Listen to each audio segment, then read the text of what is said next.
ഈ ചെടിയൊന്ന് മാറ്റിയിട്ട് അടിവളമായിട്ട് കുറച്ച് എല്ലുപൊടി ഇട്ട് കൊടുക്കാം. കുറച്ച് മതി കേട്ടോ. ഇനിയിപ്പം നമ്മുടെ പ്ലാന്റ് കൂടെ അങ്ങ് ഇറക്കി വയ്ക്കാം. ഇതൊന്ന് മിക്സ് ചെയ്യുന്നത് നല്ലതായിരിക്കും എല്ലുപൊടി.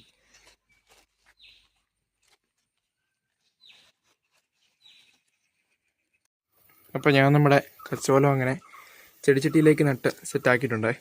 ഇനിയിപ്പോൾ നമ്മളിതിന് വെള്ളമൊക്കെ ഒഴിച്ചു കൊടുത്താൽ സംഭവം സെറ്റാണ്. പിന്നെ ഇതിൻ്റെ കെയറിങ് എന്ന് പറയുമ്പോൾ നല്ല എളുപ്പമാണ് കേട്ടോ. നമ്മൾ വലിയ പരിചരണത്തിനൊന്നും പോകണ്ട. പണ്ട് കാലത്തൊക്കെ ഇത് പറമ്പിലൊക്കെ വളർന്നുകൊണ്ടിരുന്ന സാധനമാണ് കേട്ടോ. ഞാൻ കഴിഞ്ഞ വീഡിയോയ്ക്കകത്ത് പറഞ്ഞായിരുന്നത്. അപ്പോൾ നമ്മളിതിൻ്റെ കെയറിങ് വലിയ കാര്യമായിട്ട് ശ്രദ്ധിച്ചില്ലെങ്കിലും നല്ലോണം പിടിച്ച് കിട്ടിക്കോളും. പിന്നെ നമ്മളിത് ഒരിടത്തും ഇങ്ങനെ പറിച്ചിട്ടേക്കാണ്ടിരിക്കുക, അതായിരിക്കും മാക്സിമം നല്ലത്. കുഴപ്പമുണ്ടെന്നല്ല, അങ്ങനെ ഇടുവാണെങ്കിൽ എങ്ങാനും ചീഞ്ഞ് പോയാൽ നമുക്കത്ര നഷ്ടമല്ലേ, വെള്ളമൊക്കെ കെട്ടിക്കിടന്നേ.